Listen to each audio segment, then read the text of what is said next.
Hello friends, this is Oz. And this is Lada. Welcome to the second episode of Project Earthshift. Hello everybody. Today we're continuing our discussion of the universal scale of consciousness and also the surrounding disciplines that form a part of my Earthshift system. Incidentally, I will describe all the numeric values and post them all on my blog futuristtrendcast.wordpress.com. You can follow the link in the description section to this video and other videos to find the article that is corresponding with the theme of our video. And you will find much more on Futurist Trendcast in other respects if you want to read up on my other materials. So today we're starting with the first life-affirming level, which is courage. Courage can be characterized as rising to the occasion, or rising above yourself, or getting out of the box, or getting out of the closet, for example.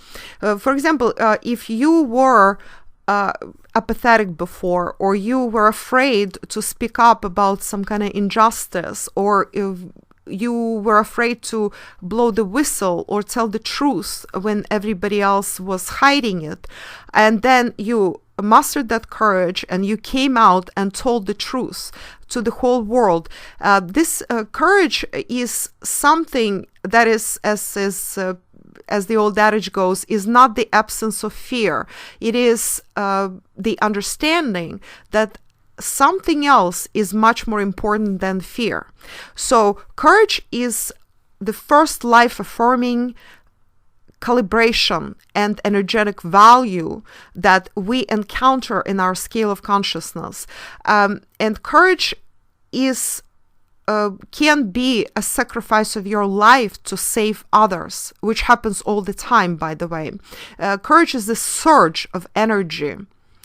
So something else is valued so much, somebody else's life or the good of the country in general, and it is the acts of heroism are all or categorized as courage. For example, during the Second World War, I'm originally from Russia, so I can tell you many stories about the acts of courage when people who never took the arms before, they didn't even know how to shoot, but because the enemy was at the gate, because the German fascists were invading their country, and that applies to the entire Soviet Union. It's not just Russia, it was Ukraine, Belarus, it was Caucasus, it was many places. They would take up the arms, they would volunteer, and there was massive movement. Some would volunteer to be partisans and hide out in the woods, for example, or underground, and then strike the enemy. All this was courage. They wanted to save and protect their country. They wanted to basically exterminate the scourge of fascism and get it out of their land, so that their land would be free, so everybody would enjoy a peaceful life. So from this alone, we can see that courage always implies a confrontation. There is never a courage that does not imply that you have to confront something. So this is still a confrontational kind of calibration, just like all the previous calibrations we discussed before that were not life-affirming, that were actually life-diminishing. But courage already implies that life is very valuable, that others are respected more than your own little interests, that interests of others are put before you. Therefore, this is a very, very good and very highly respected calibration. Later, at 250 value, we get to the level of neutrality. Neutrality is the kind of calibration, the first calibration that we've encountered so far, that implies a peaceful, non-confrontational approach. This is basically live and let live. This is when a neighbor greets you with a smile and doesn't judge you. This is a very pleasant, very neutral, very smooth, and kind of like sunshiny, not too hot, not too cold, temperate calibration. That's how I see it usually. You don't expect anything from your neighbor, so you cannot form like a great relationship or a great friendship with the neighbor, but you also do know that neighbor will never backstab you or will never steal from you, that they will respect your privacy, that they will not stick your nose where it does not belong. This is a very lovely calibration, and actually, very few humans are able to achieve this kind of calibration. Very few countries calibrate at that level. Possibly in one of your future episodes, if my listeners are interested, I might put together a list of different countries and their calibrations at this point. Also, perhaps different other examples. A lot of that could be done on future Strandcast in writing, so we'll see how we go. But please follow my blog, Future Strandcast, for more information on all this. After the level of neutrality, we have the next wonderful level, very active level. At 310, we get to the level of willingness. Willingness, and I would say this is also the level of active friendliness. Willingness is something you encounter oftentimes in the business world when people want to cooperate and work with others. So working well as a team usually calibrates under willingness. Willingness is when country to country people want to trade and are willing to respect each other's borders, each other's ways of life, and each other's cultures. They're willing to celebrate these cultures. For example, cultural exchanges between countries. Say the year of Russia in England, or the year of China in Russia. All that calibrates on the level of willingness. Various expos, signing trade agreements between countries calibrates on the level of willingness. People are usually very positive on this level. They're positive, but they're limited to specific things that they do. They do not want to go beyond, say, business in their relationship to keep that level of willingness going. They don't go deep into a relationship on this level. This is the shortcoming of willingness and this friendliness. In order to keep it on that level, people oftentimes deliberately close their eyes and ears to negative points in some kind of relationship, or try to overlook that, or to keep it positive, to keep it going. Willingness, there is a Russian saying, it goes like this: a bad peace is better than a good war, and that calibrates on the level of willingness at 310. At 350, we get to the next wonderful level. It is called acceptance. Acceptance is where you take your willingness to the next level. And it usually includes the holistic and spiritual level with it. The element of willingness moves on into a new age sphere, spiritual and holistic sphere. A lot of new age practitioners, holistic practitioners, spiritual followers and spiritual seekers calibrate at this wonderful level, 350 and above. This is a beautiful, beautiful vibration. A lot of people living in towns such as perhaps Woodstock, New York, or Berkeley, California, let's say, or perhaps Santa Fe. That's where you see a lot of people calibrating at 350 and above. Usually the acceptance of somebody who is not like you is to the level of, on the level of the heart, where people open their arms and accept you as a friend.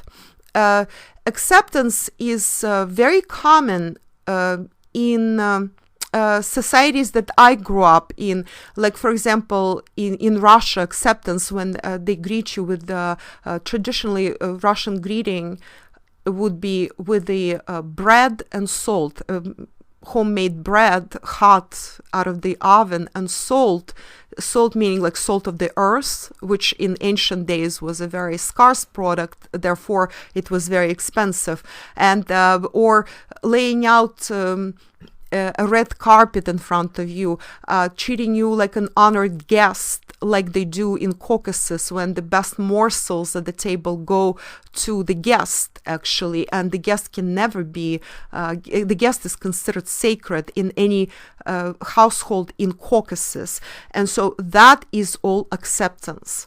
This is a wonderful vibration. In the Eastern cultures, like say in India, that's how people treat guests as well. After acceptance, we jump to the new level where it is important also to not just your positivity or not just positive life-affirming energy is important, where you also turn on your brain and your vision. Before that, brain and vision, your IQ didn't really matter. At the 400 level, the level of reason, we reach the level at which discernment, thinking, common sense, and ability to decide, to think things through, to create a complete picture is very important.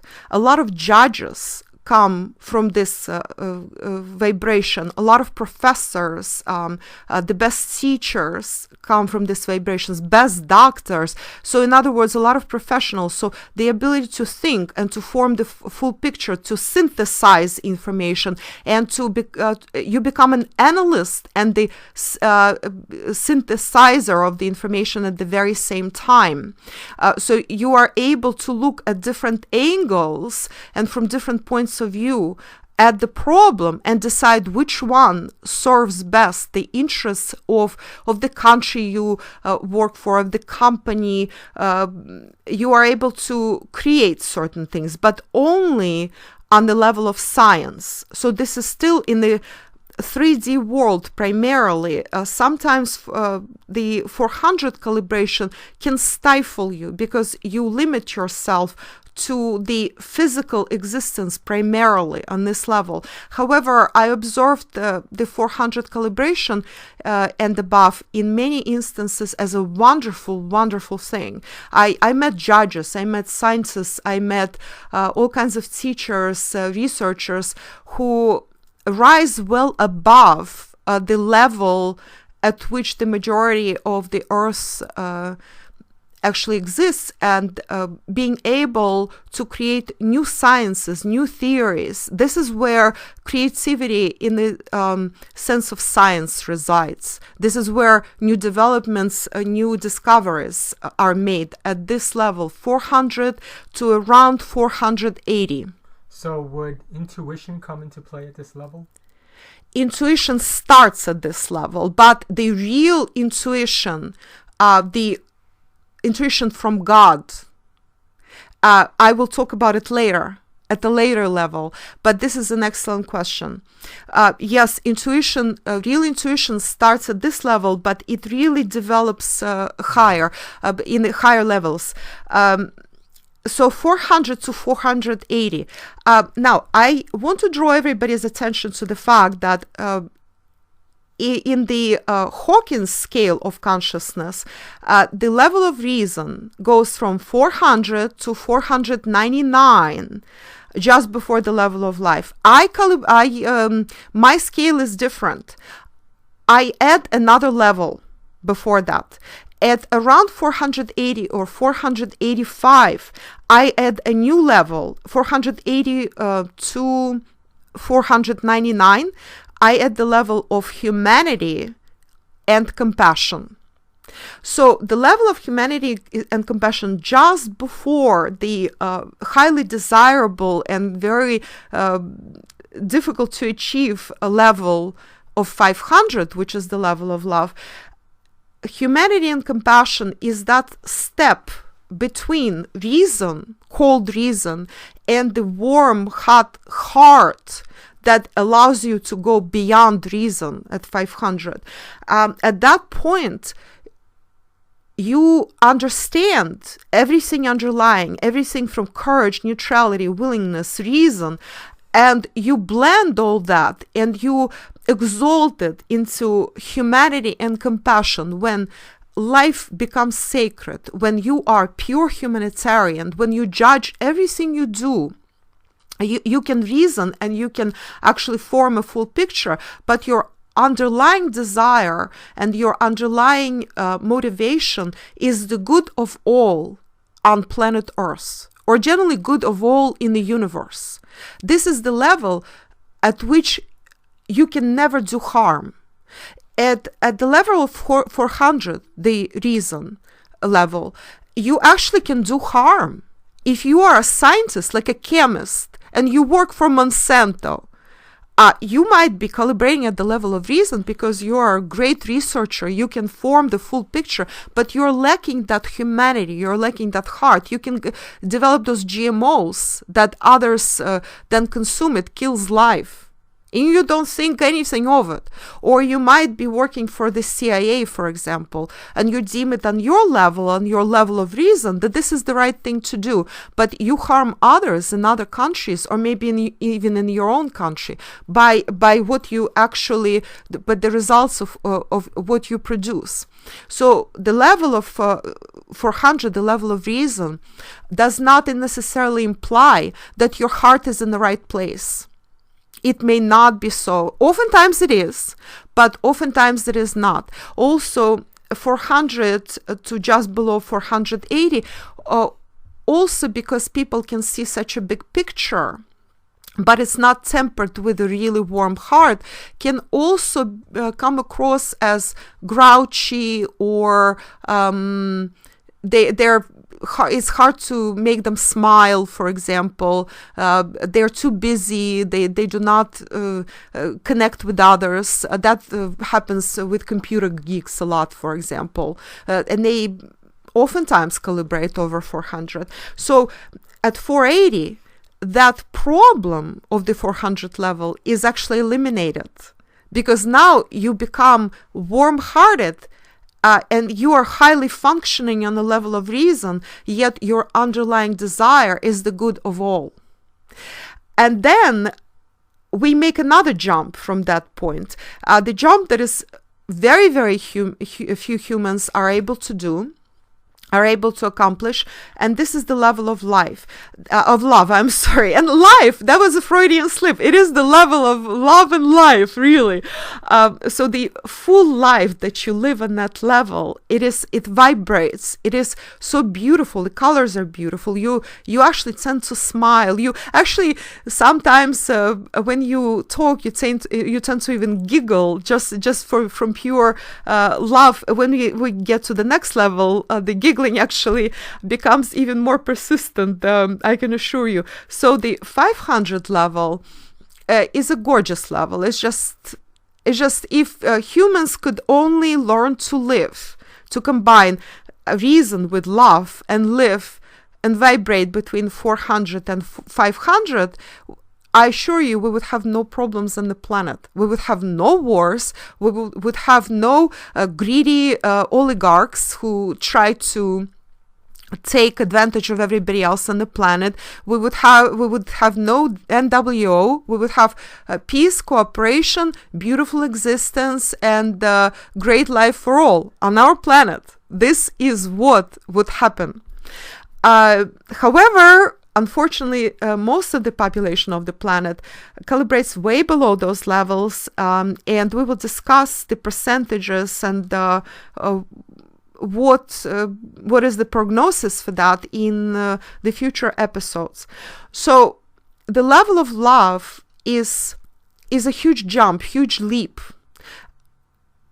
And as I said, very few are able to accomplish it at this point in human history. So when you get to that level, basically you perceive everything in such like bright and friendly tones. You just want to love and hug everybody. The level of love is oftentimes what Mother Teresa expressed. So you feel love even in the face of danger or in the face of somebody else's animosity. However, it goes further. You actually, from love, you could also do something that might seem harsh to somebody else. Like, for example, a surgeon who operates on somebody who might be mortally ill or who was just wounded, he's hurting that person actually, but he's doing that from love. Or you can say something harsh to somebody, but so that to open their eyes, so they finally would see the truth. And that harshness would also come from love. This is the level of love. At 540, we reach the level of joy. This is the level I love myself because this is the level I vibrate with best. This is the level on which I function without a hitch. And my wish is that everybody would calibrate on the level of joy. Then I would be not walking, but actually flying. This is the level at which you giggle a lot, frankly, and this is the level of ultimate creativity. Well, we discussed the intuition. When the intuition turns on, and yes, Oz was correct, it does turn on at 400, and then it keeps growing and growing. At around 500 on the level of love, you usually become knowing.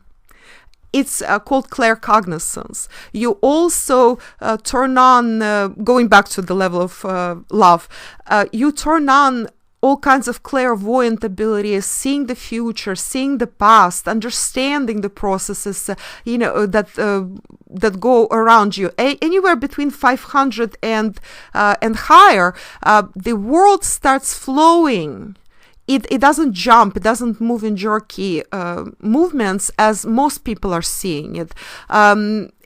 People don't walk, they actually flow. Everything is very smooth. And the higher you move in these vibrations, the brighter the colors become, the smoother everything moves. Then you lose the sense of, past is somewhere else. It does not concern me. Future does not concern me. You see past, present, and future. You start seeing them more and more together, intertwined, working together, like a spiral, being one. You see that more and more as you progress in calibration.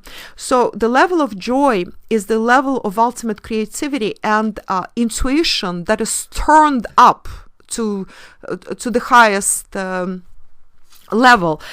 Intuition is like keeps beaming at you and keeps sending you these signals and keeps you keep getting flashes of revelations just keep coming at you. You wake up with revelations, you sleep with, you go to bed with revelations, and then you start wishing that you had not 24 hours a day but something like 48 or 69 or any number of hours, so you could write all this down and then you could share it all with the universe. You basically your heart and your third eye and everything else is so open, you just want to keep sharing and so that others would also see what you see.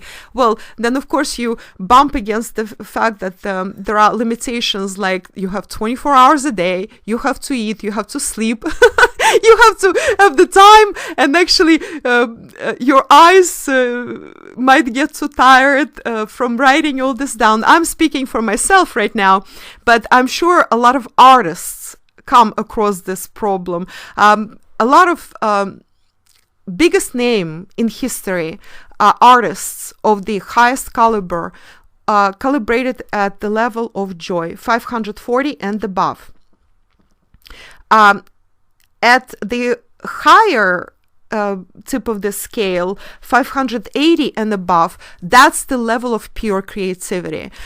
So it starts at 540, but when you reach about 580 level, that's the level of pure creativity. All you want to do is create and share your creations with the world, so the world becomes better, more joyful. So the biggest artists, like Leonardo da Vinci and Michelangelo, two of my idols, incidentally, they were 580 or slightly above. The biggest composers like Tchaikovsky, for example, or like Shostakovich. And Shostakovich, for example, a Soviet composer, one of the greatest composers that, in my opinion, he lived through the Second World War. He lived through the blockade of Leningrad when people were dying around him. About 600,000 people died during the blockade of Leningrad during the Second World War. And he managed to create a piece like the Second Waltz. Those who don't know the Shostakovich's Second Waltz, please go on YouTube and see how it sounds. It's one of the most joyful pieces of music you will ever see. Now, Mozart and Beethoven, same story.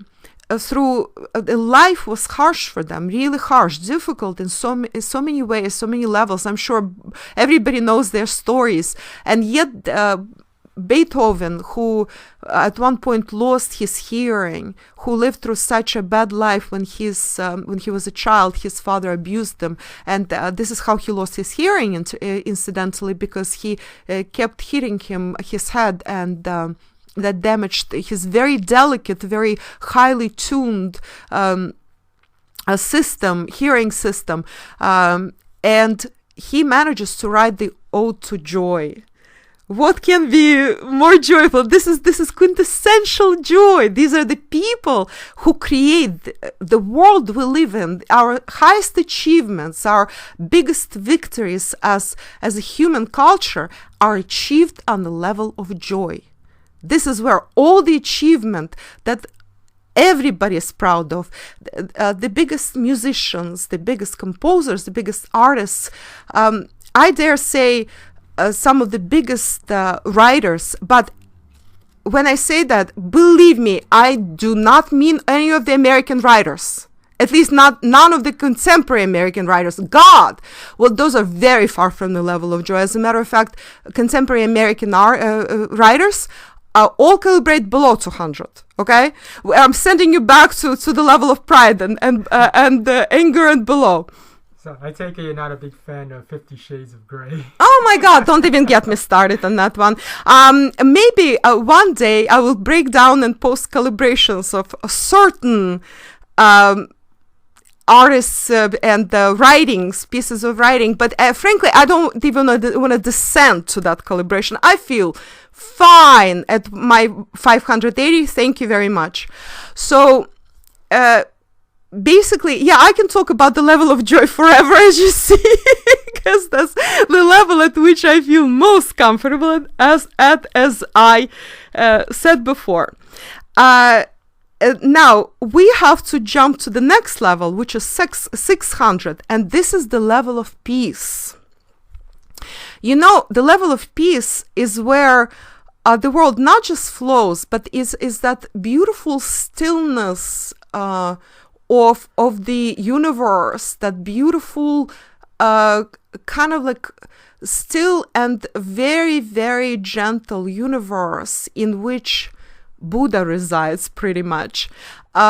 This is the level of many monks who are true monks, who really say Buddhist monks or Zen monks. They truly do get it. They meditate. This is the level of ultimate meditation. See, I'm on the level of joy, so that makes me very active. So my meditations tend to be walking meditations. I love to walk for 5 miles or 10 miles whenever I get a chance, or at least for a few miles, and meditate that way. So that gives me joy. The sitting meditation, very quiet, very peaceful meditation, that's the level of peace. I describe this kind of perhaps meditation in my book, The Earthshifter. when shaman Tengiz gets into this healing mode. There are several different meditations described there. Some of those calibrate above the level of peace. A level of peace is a wonderful, beautiful, gorgeous level, of course. Very, very few humans are able to achieve that, of course. And pinpointing examples, there is this wonderful woman, Pema Chodron. She's a Buddhist priestess from the West. She writes, and I cannot, for the moment, I cannot recall any of her books, but you can Google her, and a lot of people actually know her, Pema Chodron. Another one is a monk from Vietnam, Thich Nhat Hanh. That's another person who calibrates above 600. And his poetry speaks for itself. Just read it and you will know what 600 looks like when you read Thich Nhat Hanh's poetry. Now we jump to a new level, and the levels of 700 and above. That's the level of enlightenment for a human system, a human body, mind, and spirit. The level between 700 and 1000. See, we have a whole 300 points dedicated to the level of enlightenment. The thing is that there are so few people at that level. Yet there are big gaps, big jumps between 700, 800, 900, and then going all the way to 1000. There are very, very few humans that ever calibrated at that level. Incidentally, in death or just before death, some humans are capable of achieving that level, but only just before death. They live their life in a more active mode, because on the level of enlightenment above 700, frankly, you cannot function in the everyday earthly world. Because you need to do many more things, and on that level, all you want to do is just sit somewhere on top of the mountain, somewhere in the Himalayas in Tibet, and meditate. So you don't have any desire to do anything active in life, and most of us incarnate to do active things in life. And so above 700 there are very, very few humans, but those are the humans who help enormously in holding the grid. I'm going to discuss all these details in the next segment, but for now I'm just going to say that while very few humans calibrate at that level, there are objects that calibrate at the level of enlightenment. There are pieces of art can calibrate at that level. There are certain writings that can calibrate at that level. I forgot to mention Lev Tolstoy, or Leo Tolstoy, as he is known in the West, generally speaking, and some of his writings rose sometimes to the level of enlightenment and above. He himself calibrated at different times in his life at different levels. He was at the level of joy at the 580 pure creativity level for a while. Then he went into the level of peace, and then he died on the level of enlightenment. Before death, he transitioned to that level. It was a very smooth transition for him. But objects like certain really powerful crystals can calibrate above 700 and higher. Well, for today, this is all. We will continue this series, and there is much more I can say about this. Thanks for listening, everyone. This has been the second episode of Project Earthshift.